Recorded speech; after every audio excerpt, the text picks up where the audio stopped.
대구 경북 행정통합은 정부의 중재안을 대구시와 경상북도가 받아들이면서 가속도가 붙을 것으로 예상됐죠.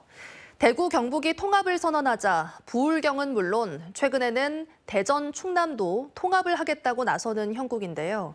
그런데 첫걸음을 뗀 대구 경북 행정통합의 경우 공론화가 부족하고 행정통합 기대 효과가 과장됐다는 등 곳곳에서 잡음과 파열음이 끊이지 않고 있습니다.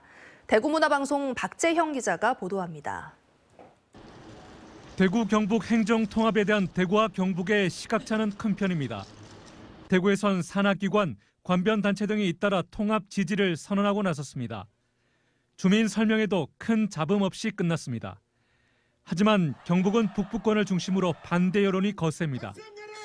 경북 지역의 일부 주민 설명회에선 주민 없는 행정통합이라는 비난 속에 파행됐고 안동시와 예천군은 행정통합을 반대하는 공동성명도 발표했습니다.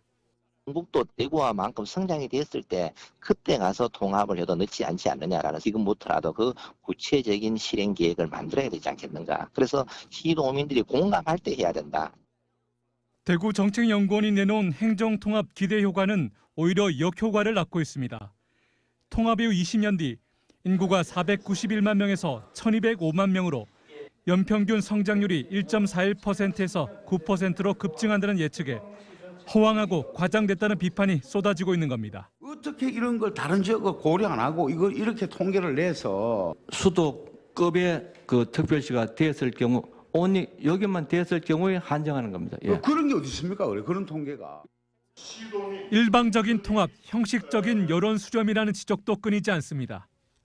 시도민들은 그냥 덜러리 씌워놓고 그냥 시도가 열심히 하고 이런 방식으로 해서는 그게 아무리 옳다 하더라도 앞으로 미래로 나아가는데 아마 제약이 있고 한계가 있을 거라고 생각합니다.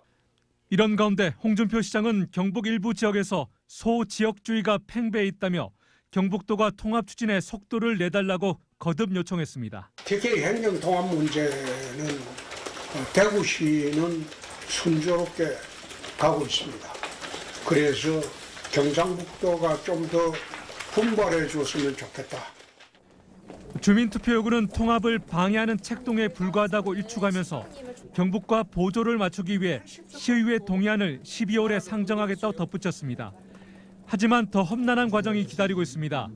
대구시의회가 행정통합안을 의결하더라도 경북 도의회가 북부권 등의 부정적인 기류를 잠재우고 통합안에 동의할지는 미지수. 통합 추진의 최종 관문인 특별법 제정도 난관에 부딪혔습니다. 국회 동의를 받기 위해 협조가 절실한 더불어민주당이 TK 행정통합을 연일 문제 삼고 있기 때문입니다. 정부의 중재안 제시로 무산 위기를 가까스로 넘긴 대구 경북 행정통합이 또다시 위기를 맞았습니다. MBC 뉴스 박재영입니다. 언제 어디서나 내 손 안의 뉴스. 광주 MBC 뉴스 유튜브 구독으로 함께하세요.